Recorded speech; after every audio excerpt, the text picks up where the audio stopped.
दो घन जिसमें प्रत्येक का आयतन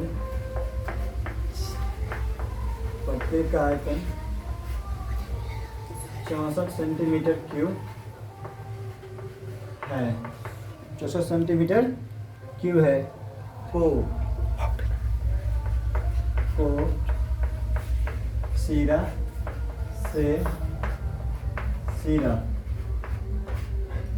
से सिरा सटाकर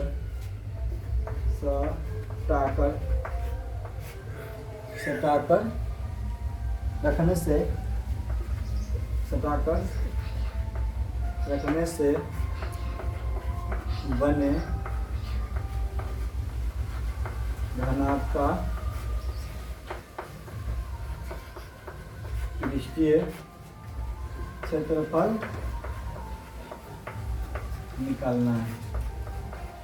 घनाभ का पृष्ठीय क्षेत्रफल निकालने के लिए क्या चाहिए? लंबाई, चौड़ाई, ऊंचाई, जो कि पता नहीं है। तो सबसे पहले क्या करेंगे? दो घन है जिसमें प्रत्येक का आयतन कितना दिया है? 64 सेंटीमीटर क्यूब दिया है। तो घन के आयतन से क्या करेंगे? भुजा ज्ञात करेंगे। घन के आयतन से क्या करेंगे? सबसे पहले घन के आयतन से हम क्या करते हैं? भुजा निकालते हैं। तो घन का आयतन क्या होता है? घन का आयतन होता है, क्या होता है? भुजा क्यूब, मतलब ए क्यूब भी लिख सकते हैं, चाहे भुजा क्यूब लिख सकते हैं। आयतन कितने दिया? 64 और ये ए क्यूब हटेगा तो क्या होगा? घनमूल हो जाएगा। क्या होगा? घनमूल। ये हो गया 64। ये क्या हो गया? ए क्यूब हटेगा तो घनमूल हो गया। अब तो 64 तो सबको पता ही है कि 64 किसका क्यूब होता है? 64 किसका क्यूब होता है? 4 का क्यूब होता है।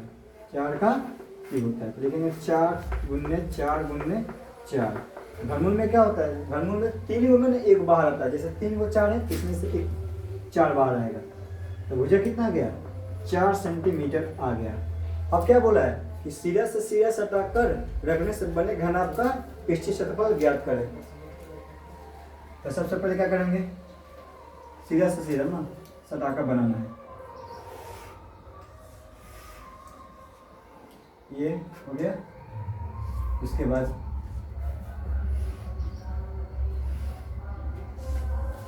दो घन जोड़ के हमको क्या बनाना है? घनाभ। दो घन जोड़ को हमको क्या बनाना है? घनाभ। दो घन जोड़ के बनाते हैं घनाभ। क्या हो गया? घनाभ बन गया। देखिए इसकी भुजा कितना दिया है? 4 सेंटीमीटर आ गया है भुजा। तो दो घन एक ये इस घन की भुजा 4 सेंटीमीटर। ये भी कितना हो गया? 4 सेंटीमीटर। ये भी कितना हो गया? 4 सेंटीमीटर। ये भी कितना हो गया? 4 सेंटीमीटर हो गया। जब दो घन चाहे 3 घन जो जब घनाभ बनेगा ना, तो उसमें सिर्फ लंबाई ही बढ़ता है। लंबाई तो लंबाई कितना बढ़ जाएगा? ये 4 और ये 4। तो घनाभ की लंबाई कितना हो जाएगा? घनाभ की लंबाई यानी एल के मान कितना हो गया? लेंथ 4 4 8 सेंटीमीटर हो गया। और ये हो गया चौड़ाई मतलब बी कितना दिया है? 4 सेंटीमीटर। और ऊंचाई मतलब एच का मान कितना दिया है? 4। सिर्फ लंबाई बढ़ेगा तो चौड़ाई ऊंचाई सेम ही रहेगा। तो घनाभ का पृष्ठीय क्षेत्रफल क्या होता है? घनाभ का पृष्ठीय क्षेत्रफल क्या होता है? 2 × LB प्लस BH प्लस क्या होता है? HL। तो 2 लंबाई कितना दिया है? लंबाई 8, चौड़ाई 4, फिर चौड़ाई 4, ऊंचाई 4, फिर ऊंचाई 4, लंबाई 8। अब इसमें गुना कर दो। 8 चौका 32, 4 चौका 16 और चौका 32। 32 64 और 16 कितना हो जाएगा? 80। तो 2 गुने 80। 80 दोनों कितना हो गया? 160। क्षेत्रफल तो क्या हो गया? 160 सेंटीमीटर स्क्वायर। घनाभ का पृष्ठीय क्षेत्रफल कितना आ गया? 160 सेंटीमीटर स्क्वायर आ गया। अब इसका क्वेश्चन नंबर 7 देखते हैं। क्वेश्चन नंबर 7 में क्या दिया है? 7 नंबर में यदि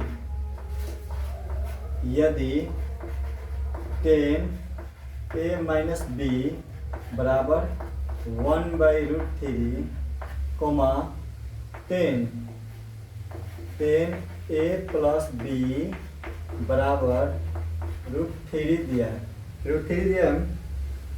उसके बाद जबकि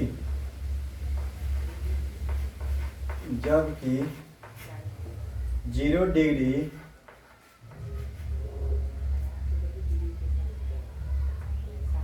छोटा ए प्लस बी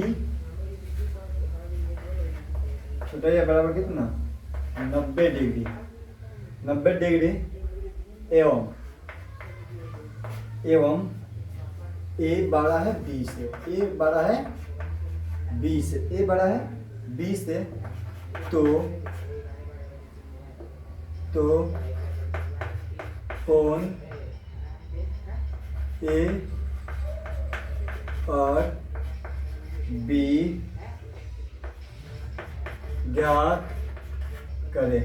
ए और बी क्या करना है, ज्ञात करना है, ए और बी ज्ञात करना है।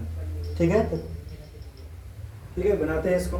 सबसे पहले क्या दिया, ई 10a माइनस बी बराबर कितना 1/√3 और क्या दिया 10a प्लस बी बराबर √3। जबकि ए और बी के मान क्या आना चाहिए, ए और बी के मान 0 और 90 डिग्री के बीच में आना चाहिए, लेकिन ए के मान जो है वो बी से क्या आना चाहिए 12 आना चाहिए। तो ए और बी दोनों का मान देखते हैं कैसे निकलता है। देखते हैं क्या दिया है क्वेश्चन, 10a माइनस बी बराबर क्या दिया है 1/√3। एक क्या दिया है 10a प्लस बी बराबर में क्या दिया है √3। तब 10 में 1/3 कितना डिग्री का मान होता है, 1/√3 किसका मान होता है, कितना डिग्री का मान, ये होता है 30 डिग्री का मान। और 10 में √3 किसका मान होता है 60 डिग्री का। तो a प्लस बी बराबर कितना 60 डिग्री। ये समीकरण सेकंड और ये हो गया फर्स्ट। लिखेंगे समीकरण फर्स्ट तथा फर्स्ट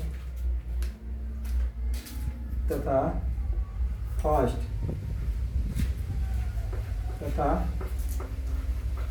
समीकरण सेकंड से फर्स्ट है a माइनस बी बराबर 30 और a प्लस बी बराबर कितना दिया है, ये दिया है 7 और प्लस माइनस से क्या करने पर जोड़ने पर, समीकरण जोड़ने पर। ये कौन सा नियम है, किस नियम से बनना है, लुप्तीकरण विधि। तो जोड़ने पर 3 माइनस और 1 प्लस का हो गया, कट गया a प्लस a प्लस, ए ऊपर में एगो नीचे भी एगो 2 ए और इसको जो 7 और 30 30 और 60 90, तो 2 से 90 कट जाएगा, कितना बनेगा 45 बार में। ए का मान कितना आ गया 45 डिग्री। अब ए का मान समीकरण फर्स्ट या सेकंड किसी भी मिला सकते हैं। ए का मान समीकरण फर्स्ट में रखने पर फर्स्ट क्या दिया है, तो फर्स्ट दिया है a माइनस बी बराबर 30। तो a का मान कितना आ गया 45, तो लिखेंगे 45 डिग्री माइनस बी बराबर 30। ये प्लस हो जाएगा तो माइनस, तो 30 माइनस 45, तो माइनस 45 में से 30 गया -15, माइनस खत्म। तो b का मान कितना आ गया 15। तो ए बी से बड़ा हो गया, यहाँ पे क्या हुआ ए बी से बड़ा, तो ए का मान क्या है 45, बी के मान 15। तो ए और बी के मान कितना गया, ए के मान 45 और बी के मान 15, जबकि ए बड़ा है बी से। क्वेश्चन नंबर 7 हो गया। क्वेश्चन नंबर 8 की ओर देखते हैं। क्वेश्चन नंबर 8 क्या है, 8 में दिया है दिखाएगी, 8 में दिया है दिखाए कि cos theta plus sine theta का whole square, cos theta plus sine theta का होल स्क्वायर प्लस इसके बाद दिया है cos theta minus sine theta का होल स्क्वायर बराबर क्या दिया है 2। ये शीट करके प्रूफ करना है। ठीक है, तो प्रूफ करने के लिए सबसे पहले क्या करते हैं LHS से चलते हैं। LHS में सबसे पहले इसको उतार देंगे, cos थीटा प्लस में साइन थीटा होल स्क्वायर, फिर cos थीटा माइनस में ये साइन थीटा का क्या हो गया होल स्क्वायर। तो ये क्या है a plus B the whole square, ये है a minus B the whole square, ये a स्क्वायर मतलब a का मान cos है, तो लिखेंगे क्या cos स्क्वायर, cos थीटा का क्या हो गया होल स्क्वायर प्लस क्या होता है 2ab, मतलब फॉर्मूला में 2 होता है, आई ए के मान है बी के मान, तो ए की जगह कॉस थीटा इंटू बी की जगह sine theta plus B square, मतलब साइन थीटा का होल स्क्वायर प्लस का चिन्ह है तो प्लस, अब इसका ए स्क्वायर मतलब कॉस थीटा का होल स्क्वायर, ये ए है और माइनस में क्या होता है 2ab, तो 2 तो बोले हैं फॉर्मूला में 2 होता ही है, ए के मान है बी के मान, ए के जगह कॉस थीटा और बी के जगह साइन थीटा और प्लस क्या होता है बी स्क्वायर, मतलब साइन थीटा का होल स्क्वायर हो गया। अब क्या है ये 2 cos theta into sine theta plus 2 cos theta into sine theta minus में, तो क्या हो गया प्लस माइनस खत्म हो जाएगा। अब क्या करेंगे, तो ये cos स्क्वायर थीटा और प्लस में साइन स्क्वायर थीटा प्लस यहाँ भी cos स्क्वायर थीटा और plus sine square theta, cos square theta plus sine square theta मान 1, cos square theta plus sine square theta इसका मान क्या है 1 प्लस 1 कितना हो गया 2, तो 2 हो गया और इसे आ गया प्रूफ हो गया। तो यहाँ पे लिखेंगे क्या LHS बराबर RHS PROVED proof. Question number 8 हो गया। क्वेश्चन नंबर 9 देखते हैं, क्वेश्चन नंबर 9 में क्या दिया है। क्वेश्चन नंबर 9 में क्वेश्चन नंबर 9 क्या दिया है, समीकरण निकाय दिया है,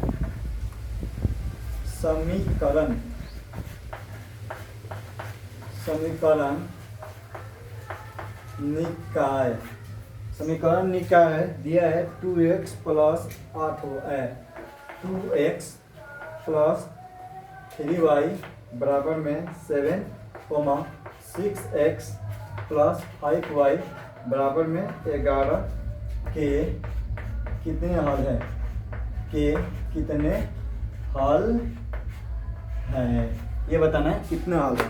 ठीक है, तो सबसे पहले क्या करते हैं, यहाँ फॉर्म लिख देते हैं, क्या फॉर्मूला पहले इसका लिख देते हैं, फॉर्मूला क्या क्या होता है a by D not equal b by E. जब a by D not equal b by होता है तो क्या होता है इसका एक और केवल एक हल, एक और केवल एक हल होता है। a बाई डी बराबर b बाई ई बराबर c बाई ए, ये क्या होता है अगर तीनों बराबर होगा तो अनगिनत हल होता है। a बाई डी बराबर b by E not equal c by A, तो क्या होगा कोई हल नहीं होगा, कोई हल नहीं। तो देखते हैं कौन सा इस फॉर्मूला इसमें लागू होता है, ए के मान बी के मान सी के मान डी के मान ई के मान एफ के मान। ठीक है, तो सबसे पहले फॉर्मूला लिखते हैं ए बाई डी बराबर बी बाई ई बराबर सी बाई ए के मान कितना दिया है 2, डी के मान 6 बराबर ये बी के मान 3, ई के मान 5, सी के मान 7, एफ के मान 11। तो ये 3/5 है 2/6, तो यहाँ बराबर हुआ नहीं, यहीं पर कट गया, यहाँ कट गया तो क्या हो गया a by D not equal b by E, तो किसका कितना हल है एक और केवल एक हल, यहाँ पर क्या लिखेंगे एक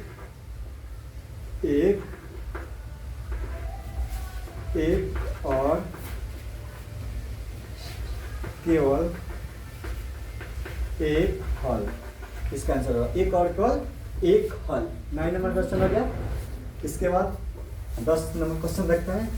10 नंबर में क्या दिया है, 10 नंबर में दिया है एक मीनार के आधार से, क्या दिया है एक मीनार के आधार से। 10 नंबर क्वेश्चन क्या दिया है एक मीनार के आधार से, एक मीनार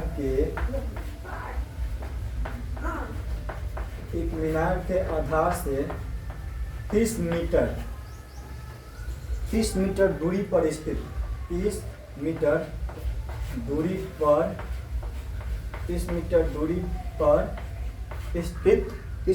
पर स्थित भूमि के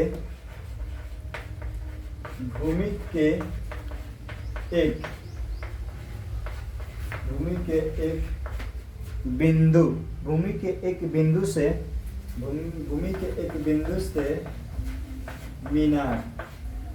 मीनार की चोटी का उन्नयन कोण 30 डिग्री है। मीनार की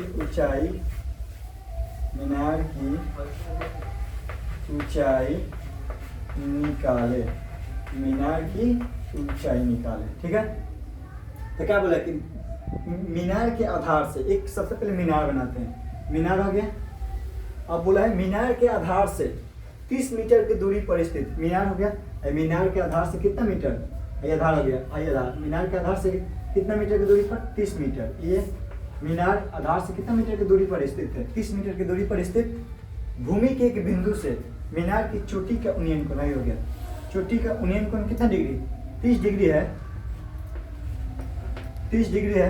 तो मीनार की ऊंचाई ज्ञात करना है। मीनार की ऊंचाई ये हम क्या मानेंगे? इसको x, ये हो गया a, b, क्या हो गया c। तो सबसे पहले क्या करेंगे? लेकिन इसमें तो सबसे पहले मान के लिखा जाता है। लेकिन माना कि ए बी क्या है? माना कि ए बी एक मीनार है। ए बी एक क्या है? मीनार है जिसका उन्नयन कोण